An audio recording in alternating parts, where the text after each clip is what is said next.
Hello friends, welcome to rate market. I hope आप लोग बहुत ही अच्छे होंगे। बात लेते हैं क्रूड ऑयल और नेचुरल गैस की। मंडे सेशन में आने वाले हफ्ते में क्या रहेगा, कैसे प्ले करना है, उसको हम यहाँ पे जानेंगे। शुरुआत सबसे पहले क्रूड ऑयल से ही कर ली जाएगा। तो क्रूड ऑयल में जैसे मैंने बताया था कि 7300 का लेवल अगर चला जाए तो यहां से हमें एक बड़ी तेजी मिल सकती है। हम 7400 से 7500 की तरफ भी जा सकते हैं और हो सकता है ये तेजी 7650 तक भी चली जाए, जो कि पिछले साल अक्टूबर और नवंबर के हाईस थे। और देखा जाए तो जो मेरा जो प्राइमरी टारगेट था 7300 के ब्रेकआउट के बाद, जो कि 7500 का था, वो पूरी तरह से हिट हुआ और इस हफ्ते में हमने 7560 के लेवल लगा दिए। हालांकि मैं यहाँ पे जो बात कर रहा हूँ सितंबर कॉन्ट्रैक्ट की बात कर रहा हूँ। ऑलराइट, और ये पूरी तरह से हिट हुए हैं और मेरा मानना है यहाँ से क्रूड ऑयल में और तेजी भी देखने को मिलेगी। बट यस, आने वाले हफ्ते में फेड ऑफिशियल्स की मीट भी है, इंटरेस्ट रेट पे बात होनी है। ये भी एक बड़ी बड़ी चुनौती है। और एक और न्यूज जो कि सऊदी अरबिया की तरफ से आती हुई दिख रही है, हालांकि इस चीज पे अभी कंफर्मेशन नहीं है, बट कहने के फंडामेंटल्स कुछ और ही कह रहे हैं, तो उस पर भी हम अभी बात करेंगे। सो चलते हैं फिलहाल अक्टूबर कॉन्ट्रैक्ट्स में, फ्यूचर कॉन्ट्रैक्ट में, जिसमें कहने के ऑप्शंस में हम ट्रेड करेंगे। तो अगर मैं यहाँ पे रेंज की अगर बात कर लूं तो 7500 से 7400 की रेंज मुझे दिख रही है, जिसमें से जो कहीं ना कहीं हमारे पिछले हफ्ते के लिए जो हर्डल की तरह काम कर रहे थे 7300 का लेवल, या मैं बोलूं 7400 का लेवल, वो कहने के अब एक अच्छे पुटराइटर के ग्रिप में आते हुए दिख रहे हैं, जो कि मेरे लिए आने वाले हफ्ते में एक इमीडिएट सपोर्ट जोन की तरह काम करेंगे। तो वहीं पे 7500 के लेवल जहां पे फ्राइडे सेशन में अटकता हुआ दिखा, वो कहीं ना कहीं मेरे लिए मंडे सेशन में एक बहुत बड़ा हर्डल होगा। हाँ, अगर 7500 के लेवल्स निकल जाते हैं तो जो मेरे बचे हुए टारगेट्स हैं वो भी हिट होते हुए आपको दिखेंगे। तो यहाँ पे अगर मैं फंडामेंटल्स की पहले बात कर लूंगा गाइस, तो यस डेफिनेटली इंटरेस्ट रेट पे बात होनी है। डेफिनेटली 90% पीपल्स आर एक्सपेक्टिंग कि यस इस बार इंटरेस्ट रेट में एक पहला पॉज लगता हुआ दिखेगा। डेफिनेटली ये साल में पहला पॉज होगा, बट कहने के कुछ रूमर्स इस बात के भी हैं कि एक इंटरेस्ट रेट और हाइक मतलब एक बार बढ़ना ही चाहिए। जितना इस बार इन्फ्लेशन डेटा आया वो कहने की एक्सपेक्टेशन के हिसाब से ही आया, बट कहने के लोग कहने के उससे भी ज्यादा कम की एक्सपेक्टेशन कर रहे थे, जिसकी वजह से यूएस मार्केट ने भी कोई खास रिएक्शन नहीं दिया और फ्राइडे के सेशन में कहने की गिरावट के साथ क्लोजिंग दी है। तो कहने की बाजार में एक नर्वसनेस रह सकती है इंटरेस्ट रेट को लेकर के, जो कि बुधवार को होना है। तो उसके चलते मेरा मानना है हो सकता है आपको क्रूड ऑयल भी थोड़ा सा साइडवेज ही ट्रेड करता हुआ दिखे कहीं के मंडे और ट्यूसडे के ट्रेडिंग सेशन में। सो मैं तो कहूंगा थोड़ा सावधान रहकर ट्रेड करें। बाकी एक और न्यूज जो कि यानी कि निकल के आ रही है वो है सऊदी अरबिया की तरफ से। एंड डेफिनेटली सऊदी अरबिया ने जैसे ही कहा है कि 1 मिलियन बैरल के हिसाब से पर डे के हिसाब से सप्लाई कट की है अक्टूबर तक, एंड डेफिनेटली वो एक्सटेंड करके अब दिसंबर तक हो गई है। बट कहीं कि जो उनके राइवल्स हैं, जो कि और प्रोड्यूसर्स हैं, जो कहीं ना कहीं क्रूड ऑयल प्रोड्यूस करते हैं, उनको कहीं ना कहीं फायदा हो सकता है। मतलब अगर यहाँ पे अगर कंपटीशन अगर यहाँ पे प्रोडक्शन कम कर रहे हैं और उससे कहीं ना कहीं एक लाभ पा रहे हैं, तो और भी जो प्रोड्यूसर्स हैं वो कहीं ना कहीं यहाँ पे जो डिमांड में कमी आ रही है उसको वो फुलफिल कर सकते हैं और उनको मुनाफा हो सकता है। जैसे कि ब्राजील जो कि एक नया प्रोड्यूसर है, और वेनेजुएला और रशिया के कुछ प्रोड्यूसर्स कहीं इसका फायदा उठा सकते हैं। तो इसके चलते कहीं कि सऊदी अरबिया भी कहीं अपने सप्लाई को दोबारा बढ़ा सकता है। इसके चलते कहीं क्रूड ऑयल के प्राइसेस में नरमी आ सकती है और दोबारा कहीं में डाउन साइड भी देखने को मिल सकता है। तो मैं तो आपको यही कहूंगा कि यहाँ पे आपको सावधान रहना चाहिए। आप अभी तक जो आप क्रूड ऑयल की तेजी को प्ले कर रहे थे उसको थोड़ा सा बुक कर लेना चाहिए और अपने स्टॉप लॉस से इसको ट्रेल करके कहीं 7400 के करीब रख लेना चाहिए, या आप चाहो तो 7350 के करीब भी अपना एसएल मेंटेन कर सकते हो और बने रह सकते हो रिमेनिंग क्वांटिटी के साथ। एंड डेफिनेटली लकली अगर 7500 का लेवल भी अगर निकल गया तो हो सकता है क्रूड ऑयल $100 तक भी चला जाए। बट कहीं ना कहीं ये सब न्यूज़ेस का कहीं ना कहीं इस पे असर क्रूड ऑयल में पड़ता ही है। तो कहीं ना कहीं थोड़ा सा समझदारी दिखानी चाहिए और थोड़ा सा यहाँ पे सावधान भी रहना चाहिए। बाकी अपर लेवल्स को अगर मैं यहाँ पे रेंज को बता दूं तो 7500 से 7400 की रेंज है। मैं टेक्निकली अब बात कर रहा हूं, तो अपर लेवल्स को मैं बात करूं तो 7490 जो कि एक एवरेज लेवल है, या मैं बोलूं 7500 जो कि कॉलेटर का जोन है, यही आपके के लिए फर्स्ट रेजिस्टेंस रहेगा। सेकंड रेजिस्टेंस रहने वाला है 7520 का, जो कि एग्जैक्टली क्रूड ऑयल का फ्राइडे का हाई था। तो वहां पे कहीं ना कहीं अटकता हुआ दिख सकता है। मैं तो कहूंगा अगर क्रूड ऑयल एक घंटे अगर सस्टेन कर जाए 7520 मतलब फ्राइडे के हाई के ऊपर, तभी फ्रेश लॉन्ग पोजीशन बनाइए। ये तेजी फिर कहीं ना नेक्स्ट कॉलेटर का लेवल जो कि 7600 का है, वो आपके लिए प्राइमरी टारगेट रहेगा। वहां तक जाए तो वहां तक प्ले करिए। बाकी हाँ, ये तेजी और बरकरार रह सकती है अगर क्रूड ऑयल 7500 के ऊपर ही इंटरडे क्लोजिंग देना शुरू कर दे। तो मेरे लिए जो सेकेंडरी टारगेट रहेगा इस हफ्ते में वो रहेगा 7715 का लेवल, जो कि अगस्त 2022 का हाई है। तो वहां तक की तेजी ओवरऑल कहीं कि क्रूड ऑयल में देखने को मिल सकती है। तो वहीं पे अगर मैं लोअर लेवल्स को अगर बात कर लूं तो यहाँ पे जो 7400 का लेवल है वो कहीं ना कहीं एक इमीडिएट बेसिस पे काफी हैवी पुट राइटिंग होल्ड कर रहा है और फ्राइडे सेशन में काफी अच्छा ओआई यहाँ पे बिल्ड होता हुआ दिख रहा है। तो ये आपके लिए फर्स्ट सपोर्ट रहेगा। और अगर क्रूड ऑयल अगर अपने हाई लेवल्स पर टकता हुआ दिखे और 7400 के लेवल्स को अप्रोच करे तो फर्स्ट अटेम्प्ट में एक बार डिप को बाय करके ही चलना चाहिए। वहीं पे सेकंड सपोर्ट जो रहने वाला है वो रहेगा 73-77 का, जो कि फ्राइडे का लो था, जो कि हमारे लिए स्टॉप लॉस की तरह काम करेगा। बाकी हाँ, इंट्राडे में बिक वाली तभी करिए जब फ्राइडे का लो टूट जाए। अगर ऐसा होता है तो ये करेक्शन इसको मेरे प्राइमरी टारगेट, जो कि मेरा फर्स्ट टारगेट होगा, जो कि 7280 का लेवल है, वहां तक जाता हुआ दिख सकता है। एग्जैक्टली ये कहीं ना कहीं स्विंग लो है 13 सितंबर का, और देखा जाए तो यहाँ पे एक बुलिश गैप भी पेंडिंग रह गया था, एक प्राइस गैप भी रह गया था, जिसको कहीं ना कहीं क्रूड ऑयल फुलफिल कर सकता है। वहीं पे बात करूं सेकंड टारगेट की गाइस, तो सेकंड टारगेट जो बन के आ सकता है वो कहीं ना कहीं इसका 20 डे एक्सपोनेंशियल मूविंग एवरेज, जो कि अब शिफ्ट होता दिख रहा है 7100 के लेवल्स पे, ये आपका लोअर लेवल्स पे सेकेंडरी टारगेट रहेगा, जो कि कहीं ना कहीं हमारा इस हफ्ते का एक बहुत अच्छा बेस जोन रहा है, सॉरी इसके पिछले हफ्ते का। ऑलराइट, तो ये हम इसको वीकली सपोर्ट जोन भी कह सकते हैं फिलहाल, है ना। तो वहां तक की गिरावट भी ओवरऑल क्रूड ऑयल में आती हुई दिख सकती है। ऑलराइट, तो मैं बस इतना ही कहूंगा कि थोड़ा कॉशियस रहिए इवेंट से पहले। बाकी लेवल्स मैंने बता ही दिए हैं, और वो लेवल्स अगर टूटते हैं तो उसके बेसिस पे मूवमेंट मिलेगा। बाकी जो ट्रेंड लाइन आप देख पा रहे हैं, इस ट्रेंड लाइन का रेफरेंस मैंने ले रखा है आपके 25 अगस्त के लोस और कहीं ना कहीं 29 अगस्त के लोस से। इसी ट्रेंड लाइन पे कहीं ना कहीं हमने सपोर्ट लिया 13 सितंबर को भी, और इसी ट्रेंड लाइन पे फ्राइडे सेशन में भी हमने सपोर्ट लिया है। तो ये ट्रेंड लाइन भी काफी ज्यादा मैटर करेगी। इस ट्रेंड लाइन का ब्रेकडाउन या कहीं ना कहीं फ्राइडे के लोस अगर टूटते हैं तो ही मुझे लगता है कोई इंट्राडे बिकवाली करके चलनी चाहिए। बाकी क्रूड ऑयल में बुलिश रहना चाहिए, बट थोड़ा सा प्रॉफिट लेके और स्टॉप लॉस को ट्रेल करके ही चलना चाहिए। तो ये बात हो गई क्रूड ऑयल की। Let me go to option data.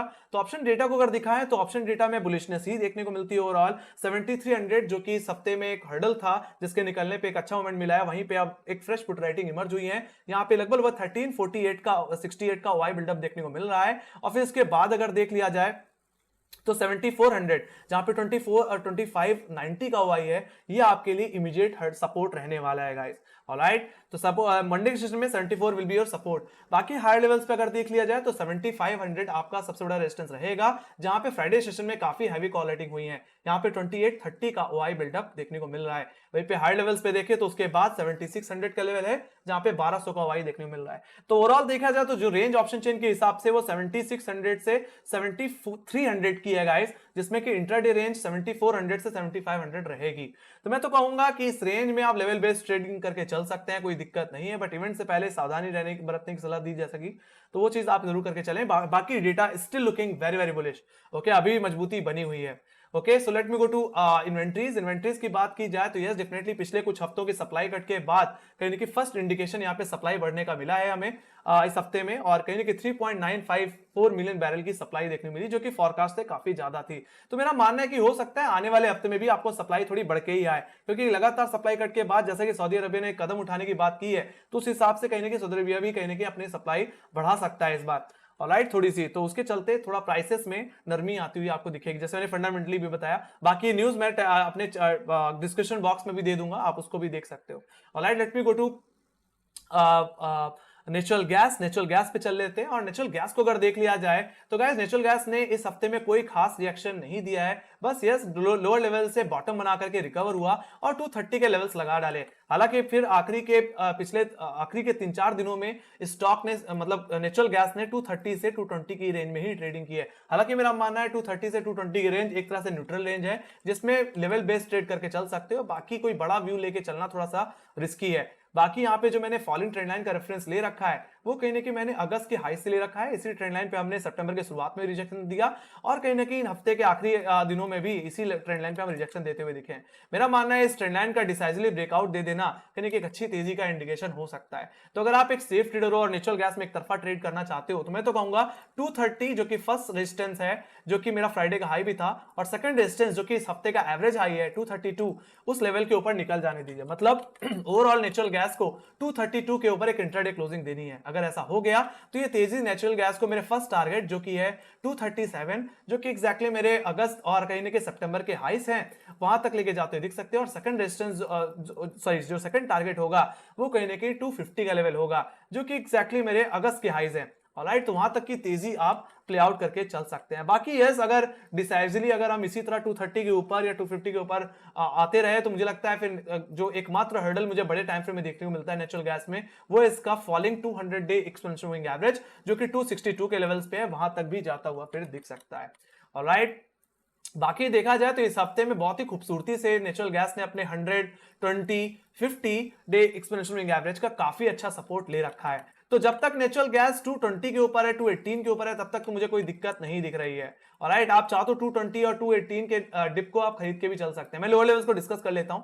220 exactly आपका एक मेजर पुटराइटर का जोन है, तो ये आपके लिए सपोर्ट की तरह ही काम करेगा। अगर नेचुरल गैस 220 के लेवल्स पे 1 घंटे अगर सपोर्ट ले रहा है, तो आप लोअर लेवल से खरीदारी करके चल सकते हो। और इस हफ्ते का जो एक एवरेज लो है वो है कहीं 218 रुपए का लेवल, जो कि एक्जैक्टली 50 डे एक्सपोनेंशियल एवरेज है, वो सेकंड सपोर्ट है। वहां पे अपना एसएल लगा करके आप अपसाइड को एक बार के लिए प्ले कर लेना।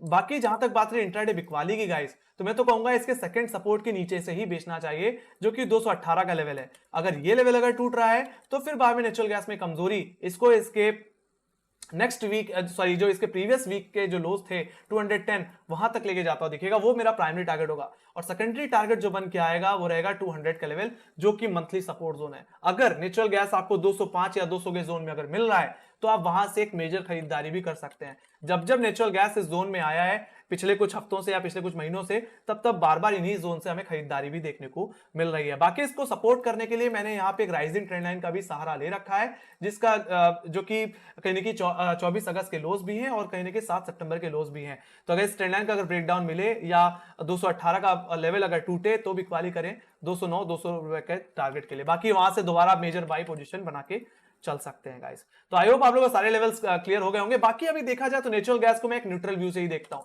तो अगर एक सेफ ट्रेडर हो तो आप ज्यादा से ज्यादा आप चाहो तो 230 से 220 रुपए की रेंज, मतलब 230 से 220 की रेंज को इग्नोर करके आप चल सकते हो। ऑलराइट, बाकी आइदर साइड जब लेवल टूटे तो आप ट्रेड कर सकते हो। बाकी मैंने ट्विटर पे भी यही चार्ट शेयर कर रखा है और मैंने टेलीग्राम पे भी ये चार्ट शेयर किया था। बाकी आप यहां से भी चार्ट को कॉपी कर सकते हैं और अपने स्क्रीनशॉट लेके चल सकते हैं। ऑलराइट, तो ये बात हो गई नेचुरल गैस के व्यू की। तो नेचुरल गैस में तेजी मैं 232 के ऊपर एक्सपेक्ट कर रहा हूं, एक इंट्राडे क्लोजिंग चाहिए। तो अगर वहीं पे अगर बिकवाली चाहिए तो 218 रुपए के नीचे नेचुरल गैस को आना होगा।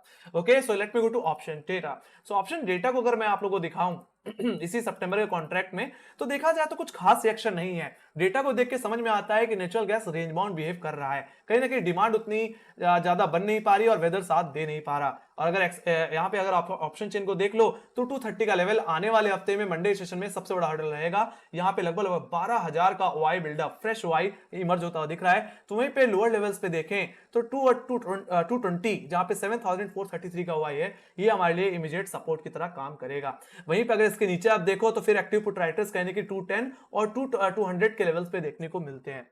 ओके, सो अगर 220 का लेवल टूट जाता है ऑप्शन चेन के हिसाब से, टेक्निकली 218 का लेवल, तो फिर थोड़ी सी बिकवाली देखने को मिल सकती है। बाकी overall option data is looking very very neutral. हालांकि जिस तरह से 230 पे काफी कॉलेटिंग है, तो ये थोड़ा सा सेलिंग प्रेशर इंडिकेट कर रहा है। ठीक है, तो मैंने टेक्निकल लेवल्स ऑलरेडी बता दिए हैं। बाकी मैं यहाँ पे एक न्यूट्रल व्यू ही दे रहा हूं। बाकी ओवरऑल रेंज जो नेचुरल गैस की रह सकती है वो 230 से लेकर के 200 की रह सकती है overall. Okay, let me go to inventories. Inventories की अगर बात कर ली जाए तो जो पैटर्न की मैंने बात की कि एक हफ्ते सप्लाई कट होकर आती है और एक हफ्ते सप्लाई बढ़ के आती है, तो देखा जाए तो इस हफ्ते में हमने 57 बिलियन क्यूबिक फीट के हिसाब से सप्लाई को बढ़ते देखा। और मेरा मानना है इसके बाद हो सकता है सप्लाई में दोबारा एक नरमी देखने को मिले, फिर से सप्लाई कट आपको थोड़ा देखने को मिले, जिसके चलते नेचुरल गैस को थोड़ा बूस्ट मिल सकता है। But technically 232 will be the key level, जिसके ऊपर निकलना बहुत जरूरी है। ऑलराइट, तो फिलहाल यहाँ पे नेचुरल गैस का डेटा इन्वेंट्री डेटा उतना ज्यादा कुछ सजेस्ट तो नहीं कर रहा, बट जो पैटर्न हम फॉलो कर रहे हैं उस हिसाब से हम एक्सपेक्ट कर सकते हैं कि जिस हिसाब से सप्लाई आई है अगले हफ्ते सप्लाई में थोड़ा कट देखने को मिल सकता है, जो कि नेचुरल गैस के प्राइसेस के लिए काफी ज्यादा बेहतर हो सकता है। ऑलराइट, मतलब एक तेजी देखने को मिल सकती है। बाकी टेक्निकल लेवल्स आपके सामने रखे हुए हैं। तो आई होप आप लोगों को मेरी एनालिसिस पसंद आई होगी। तो make sure guys like share subscribe करके चलें और अपने फ्रेंड्स के साथ शेयर करें गाइस। ऑलमोस्ट यहाँ पे 70% लोग ऐसे हैं जो सब्सक्राइब बटन नहीं दबाते, प्लीज दबा दो। आपके लिए इतनी खूबसूरत एनालिसिस हम लेके आते हैं, तो कम से कम अपना धर्म जरूर निभाइए, हम अपना धर्म निभा रहे हैं। बाकी यस, अगर आपके कोई कमेंट हैं या कोई फीडबैक्स हैं, अगर आपका चाहते हैं कि इस एनालिसिस वीडियो में और भी चीजें कुछ इंक्लूड की जाए, तो please please please comment section में लिख के जरूर चलिए। बाकी हमें फॉलो कर सकते हैं गाइस इंस्टाग्राम, ट्विटर, फेसबुक और टेलीग्राम पे, जहां पे हम मार्केट रिलेटेड अपडेट्स शेयर करते रहते हैं और क्रूड ऑयल नेचुरल गैस के चार्ट्स भी शेयर करते रहते हैं। सो इसी के साथ guys bye bye, thank you very much, bye bye guys, love you guys, thank you.